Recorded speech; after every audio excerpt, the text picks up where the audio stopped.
Okay, so I'm going to read from Daniel chapter 7 here and go over who these four beasts represent in this prophetic story here. So, the fourth beast specifically I want to mention as being Rome, or the Roman Catholic Church today, and you'll see that it is destroyed when the Messiah returns and sets up his kingdom. So I'm going to go over this chapter and explain what it means. Starting in verse 1, chapter 7, in the first year of Belshazzar, king of Babylon, Daniel had a dream and visions of his head upon his bed, and he wrote the dream and told the sum of the matters. Daniel spake and said, I saw in my vision by night, and behold, the four winds of the heavens strove upon the great sea, and four great beasts came up from the sea, diverse one from another. And what you'll see is these four beasts represent four successive kingdoms that come and follow one after the other. The first was like a lion and had eagle's wings. I beheld till the wings thereof were plucked, and it was lifted up from the earth and made a stand upon the feet as a man, and a man's heart was given to it. Okay, this first beast represents Babylon, old Babylon, not the mystery Babylon of Revelation 7 and 18, but the old Babylon that was destroyed. Verse 5, and behold another beast, a second like to a bear, and it raised up itself on one side, and it had 3 ribs in the mouth of it between the teeth of it. And they said thus unto it, Arise, devour much flesh. So this is the Medo-Persian Empire. Alright, verse 6, after this I beheld, and lo, another like a leopard, which had upon the back of it 4 wings of a fowl. The beast had also 4 heads, and dominion was given to it. And this is the kingdom of Alexander the Great, or Alexander the Macedonian, and his kingdom of Greece. Okay, and the leopard probably represents how it was very quick, but then it came to an end quickly as well. Verse 7, and this I saw in the night visions, and behold a fourth beast, dreadful and terrible, and strong exceedingly, and it had great iron teeth. It devoured and brake in pieces, and stamped the residue with the feet of it, and it was diverse from all the beasts that were before it, and it had 10 horns. Okay, now this represents what came after, which was Rome. Okay, verse 8, I considered the horns, and behold, there came up among them another little horn, before whom there were 3 of the first horns plucked up by the roots, and behold, in this horn were eyes like the eyes of a man, and a mouth speaking great things. Okay, verse 9, I beheld till the thrones were cast down, and the Ancient of Days did sit. The Ancient of Days, that is of course the Father, God, whose garment was white as snow, and the hair of his head like the pure wool. His throne was like the fiery flame, and his wheels as burning fire. A fiery stream issued and came forth before him. Thousands ministered unto him, and 10,000 times 10,000 stood before him. The judgment was set, and the books were opened. And these thousands here, 10,000 times 10,000, all these things are angels. So they're all ministering to him and doing his work. Right, verse 11, I beheld then because of the voice of the great words which the horn spake. I beheld even till the beast was slain, and his body destroyed and given to the burning flame. So that's talking about the fourth beast, the final one. Verse 12, as concerning the rest of the beasts, they had their dominion taken away, yet their lives were prolonged for a season and a time. I saw in the night visions, and behold, one like the Son of Man came with the clouds of heaven, and came to the Ancient of Days, and they brought him near before him. Of course, this Son of Man, this is the title that Yeshua, the Messiah, gives to himself all throughout the Gospels. This is who it's referring to, and he's coming to the Ancient of Days, which is, again, God, Jehovah. Verse 14, and there was given him dominion and glory and a kingdom, and that all people, nations, and languages should serve him. His dominion is an everlasting dominion which shall not pass away, his kingdom that which shall not be destroyed. So this is the everlasting reign of the Messiah, which comes in after the fourth beast is destroyed. So the Messiah, he is not going to reign until the fourth beast is destroyed, and that means the fourth beast, the fourth kingdom, is going to reign until the Messiah returns. All right, and what people do not understand is that Rome never actually fell. It just became the Roman Catholic Church. So it has been reigning all this time, and it is going to until Yeshua returns. Verse 15, I, Daniel, was grieved in my spirit in the midst of my body, and the visions of my head troubled me. I came near unto one of them that stood by, and asked him the truth of all this, So he told me and made me know the interpretation of the things. These great beasts which are four kings, which shall arise out of the earth. But the saints of the Most High shall take the kingdom and possess the kingdom forever, even forever and ever. This is the Messiah and his saints, his 144,000, coming back to take the kingdom of earth from these wicked people. Verse 19, Then I would know the truth of the fourth beast, which was diverse from all the others, exceeding dreadful, whose teeth were of iron, and his nails of brass, which devoured, brake in pieces, and stamped the residue with his feet. And of the 10 horns that were in his head, and of the other which came up, and before whom 3 fell, even of that horn that had eyes, and a mouth that spake very great things, whose look was more stout than his fellows. I beheld, and the same horn made war with the saints, and prevailed against them. Okay, so this fourth beast, this fourth kingdom or king, they are going to make war with the saints. And you'll see this is what they do throughout history. The Roman Catholic Church persecutes actual followers of Yeshua the Messiah who keep the 10 commandments, like the Sabbath day, which I'm going to explain quite a bit about. Verse 22, Until the Ancient of Days came, and judgment was given to the saints of the Most High, and the time came that the saints possessed the kingdom. Thus he said, The fourth beast shall be the fourth kingdom upon earth, which shall be diverse from all kingdoms, and shall devour the whole earth, and shall tread it down, and break it in pieces. So this fourth beast is the fourth kingdom, Rome. Verse 24, And the 10 horns out of this kingdom are 10 kings that shall arise, and another shall rise after them, and he shall be diverse from the first, and he shall subdue 3 kings. Verse 25, and this one's important, And he shall speak great words against the Most High, and shall wear out the saints of the Most High, and think to change times and laws. And they shall be given into his hand until a time and times, and the dividing of time. And time times dividing of time, well, that's talking about a year, 2 years, and half a year. So this is the 3.5 years of Great Tribulation. This is going to be when the Antichrist and his kingdom are reigning over the earth. Right? So they're going to think to change times and laws.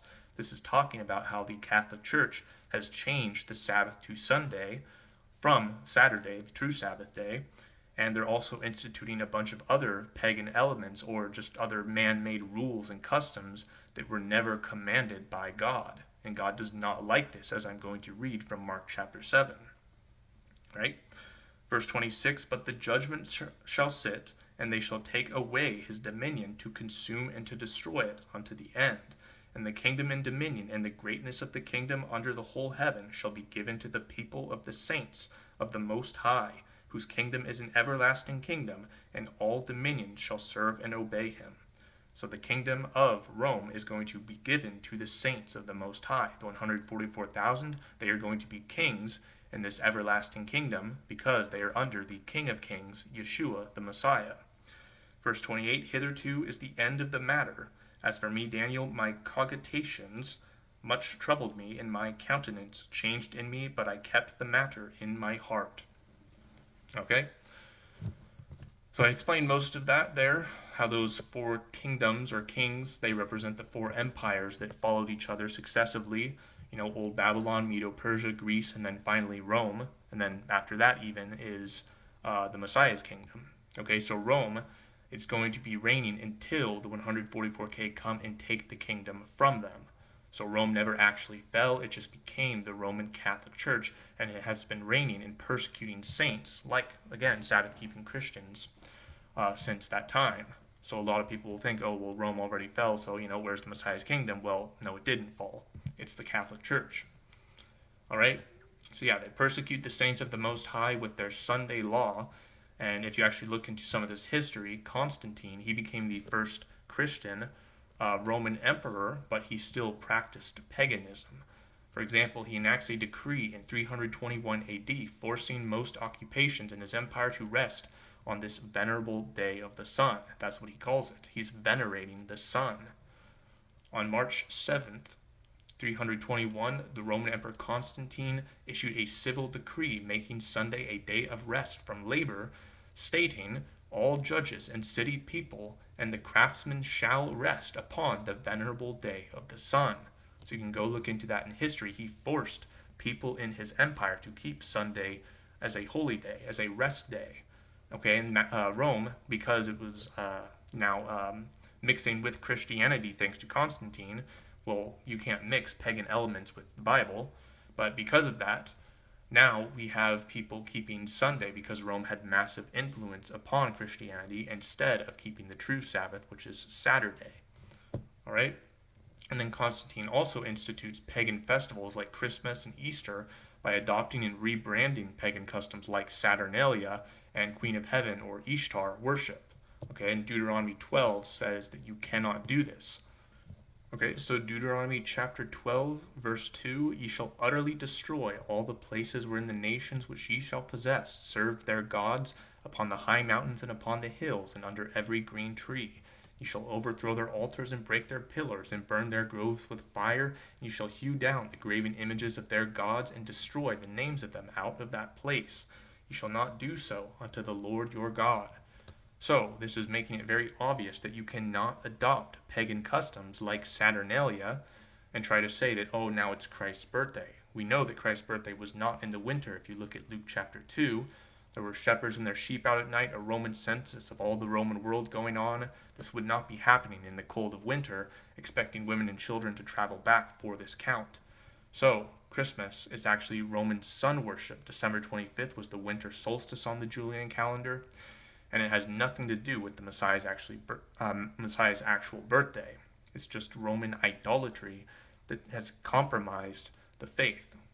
So you cannot celebrate it. And that's what Constantine instituted to try to convert his pagan empire, but you're not actually converted if you're still participating in idolatrous customs. And speaking of idolatry, look at what they're doing in all their churches. They're bowing down to images of wood, stone, Catholic Mary, the crucifix. You're not supposed to be doing that. The word bow down in the Hebrew of Exodus 20 verse 5 means to worship. God never commanded you to be doing any of this stuff. So start worshiping the God of Israel how he tells you, and stop doing it using your own rules and customs. This is what makes your heart far from God. This is the most blatant idolatry that the Catholic Church is doing. You're not an Israelite from ancient Israel building the Ark of the Covenant. You're someone from the 21st century adopting all these practices that God never told you to do, and they're idolatrous. Alright, so later, after this Sunday decree is instituted by Constantine, the Catholic Church, who is now associated and affiliated with him, they reaffirmed this decision in the 4th century Synod of Laodicea. So I'll read what it says here. It's in Canon 29. You can look this up for yourself. It says, Christians must not Judaize by resting on the Sabbath, but must work on that day, rather honoring the Lord's day, and if they can, resting then as Christians. But if any shall be found to be Judaizers, let them be anathema from Christ. So they are blatantly saying, if you keep the 10 Commandments, the 4th commandment specifically, then you are a Judaizer. You have to keep our man-made rule, the Sunday law, instead. Okay, and you cannot do this. This is the same type of behavior that the Messiah rebuked the Pharisees for in Mark chapter 7. So I'll read what it says. It says, verse 6, He answered and said unto them, Well hath Isaiah prophesied of you hypocrites. As is written, this people honoreth me with their lips, but their heart is far from me. Howbeit in vain do they worship me, teaching for doctrines the commandments of men. For laying aside the commandment of God, ye hold the tradition of men, as the washing of pots and cups, and many other such like things ye do. And he said unto them, Full well, ye reject the commandment of God, that ye may keep your own tradition. Skipping up to verse 13, making the word of God of none effect through your tradition, which ye have delivered, and many such like things do ye. So, if you are substituting the Saturday Sabbath for the Sunday law from the 4th century, then you are laying aside God's commandments for your own traditions. Your worship is vain and your heart is far from God. This is blatant denial of God's commandments for your own traditions. You cannot do this. Okay, and this decree, this is interesting because it actually proves that there were still Sabbath-keeping Christians in the 4th century, because why else would they enact this decree if nobody was even keeping the Sabbath by this point? They're basically forcing people to submit to their man-made customs instead of keeping God's rules. All right. So now I want to look a little bit into some more scriptures, because what a lot of people don't understand, at least people are deceived by this idea of apostolic succession. Oh, we have 2,000 years of church history, so of course we're doing what's right. We're just doing what the apostles taught their disciples or whatever. But no, this is not what they taught them. The apostles were Sabbath keepers. You can see it was Paul's custom in Acts 17 verse 2 to keep the Sabbath, and he did this for over a year and a half. All right.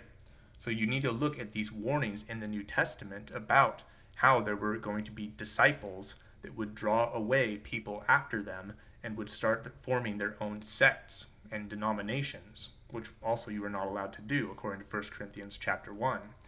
But you look at 1 John chapter 2, for example, verses 18 to 19. It says, "Little children, it is the last time, and as ye have heard that Antichrist shall come, even now are there many antichrists, whereby we know that it is the last time. They went out from us, but they were not of us. For if they had been of us, they would no doubt have continued with us. But they went out that they might be made manifest that they were not all of us." So John is warning you that in his time there were already people going out from the church and starting their own sect here. They were going out and they're drawing away disciples after them. And this is what Paul warns about in Acts 20 also. Verse 29, "For I know this, that after my departing shall grievous wolves enter in among you, not sparing the flock. Also of your own selves shall men arise, speaking perverse things, to draw away disciples after them." So they're going to have wolves come into the churches after Paul's departure. They're going to draw away disciples after them. They're going to start forming their own sects. All right, you can even see an example of this.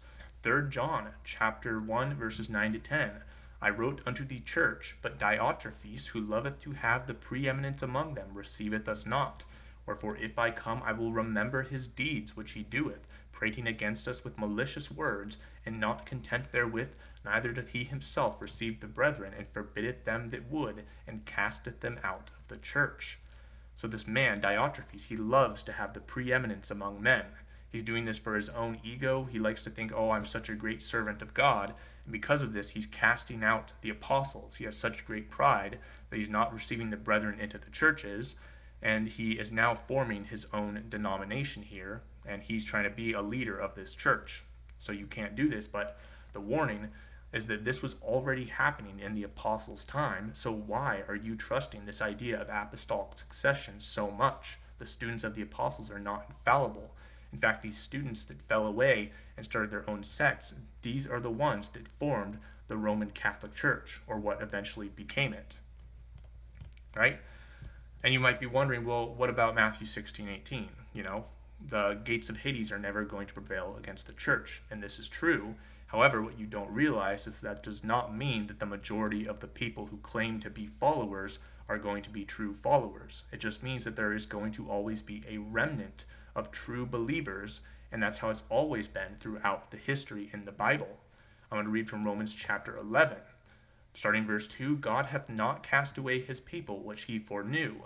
Do you not know what the scripture says of Elijah, how he maketh intercession to God against Israel, saying, Lord, they have killed thy prophets, and digged down thine altars, and I am left alone, and they seek my life. But what saith the answer of God unto him? I have reserved to myself 7,000 men, who have not bowed the knee to the image of Baal. Even so then at this present time also there is a remnant according to the election of grace." So there is an election of grace that keeps alive a remnant of true followers. And this is how it was in Elijah's time. Only 7,000 men did not bow the knee to the image of Baal. So it was Elijah and these 7,000 men versus all these priests of Baal, which was everybody else. So it's the same way today. There's no new thing under the sun. History is going to repeat itself.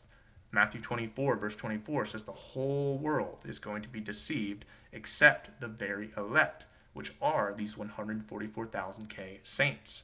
So that's not a lot of people out of the whole world. Everybody else is deceived, and that includes your churches, which Paul even prophesied in 2 Thessalonians 2 would fall away, become apostate, especially in the last days. But he noted that it was already occurring in his time as well.